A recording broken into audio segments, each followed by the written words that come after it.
revolution. We will nip it in the bud. We'll be ready for these schoolboys. They will wet themselves with blood. One nation of new beginnings, a flag of freedom. To the barricades! Hear the people sing.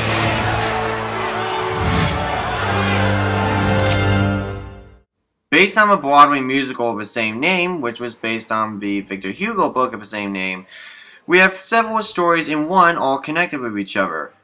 Our first and main story is about Jean Valjean, played by Hugh Jackman, a prisoner of 19 years who has been sent to the galleys for stealing a loaf of bread.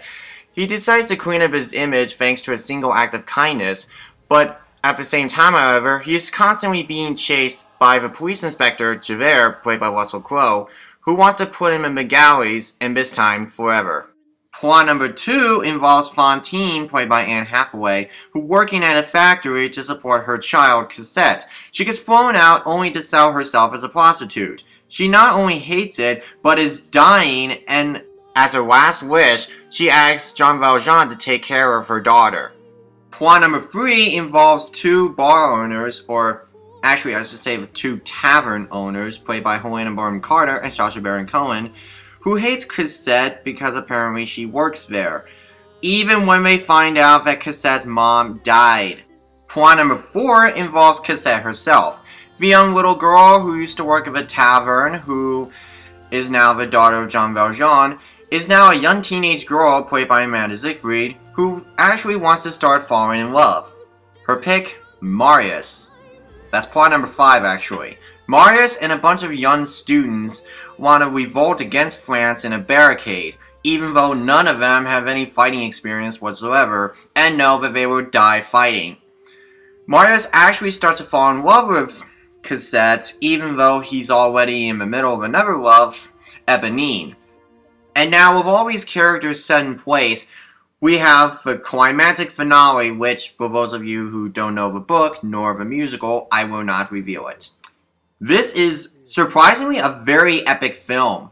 Tom Hooper directed this film, who you may know him from The King's Speech about 2 years ago. So I was actually surprised that he decided to do something this monumental in bringing the stage musical to the screen.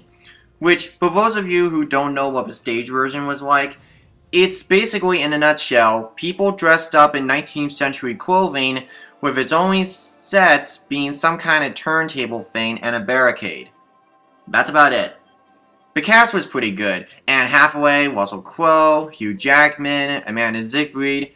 They were all really good in this. I mean, wow, Anne Hathaway can sing. Amanda Seyfried, I knew you could sing. Hugh Jackman, you were great in that.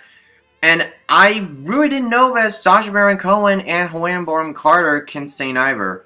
Everyone in this film fit the part. Mostly. Hugh Jackman, I thought, was a great portrayal of Jean Valjean. Amanda Seyfried was a pretty good Cassette. And the girl who played Eponine, her name is Samantha Barks. She was actually pretty good too. And Anne Hathaway, oh, she was the best Fantine by far. And yes, let's get to him. I'm sure everyone's talking about Russell Crowe right about now. Well, let me just say my piece. He isn't that bad. If, on the other hand, if you compare him to the other Javerts, then yeah, he's out of place. But if you look at him on his own, he's just okay. I'm not saying he's bad, and I'm not saying that he's great. I'm just merely saying that, for me, I didn't mind him as much as everyone else. His singing, on the other hand, is a whole other story. His singing is the equivalent of, "Now prisoner 24601, your time is up and your parole's begun. You know what that means." Bottom line, I didn't mind him. How are the visuals? Very well detailed. I honestly felt like I was in France during the French Revolution. However, there is one aspect about the film that almost ruined it for me. Its camera angles. The film likes to be artsy with its wide angles, Dutch angles, and close-ups, etc. He does the exact same thing in The King's Speech, only in here it's a lot more obvious. And we're not in The King's Speech, we're in Les Miserables. It didn't take me out of a story or anything, but I honestly wish that they could have kept the camera still a bit more. Bottom line, with that minor nitpick, Les Miserables movie is very, very good, and it's the best film of 2012 by far, in my opinion. I think the musical itself is trying to ask you one question. Why do you think Victor Hugo called his story Les Miserables? Well, I'm just gonna let you answer that question. This is a great movie that everyone should see. It definitely deserves the Oscars, Best Picture and everything. 4.5 star. Tom Hooper, next time, go easy on your camera angles, please.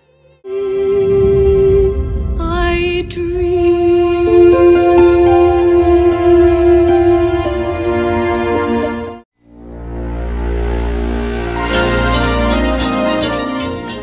This has been a Moviedudeinc review, saving you from bad movies, one movie at a time.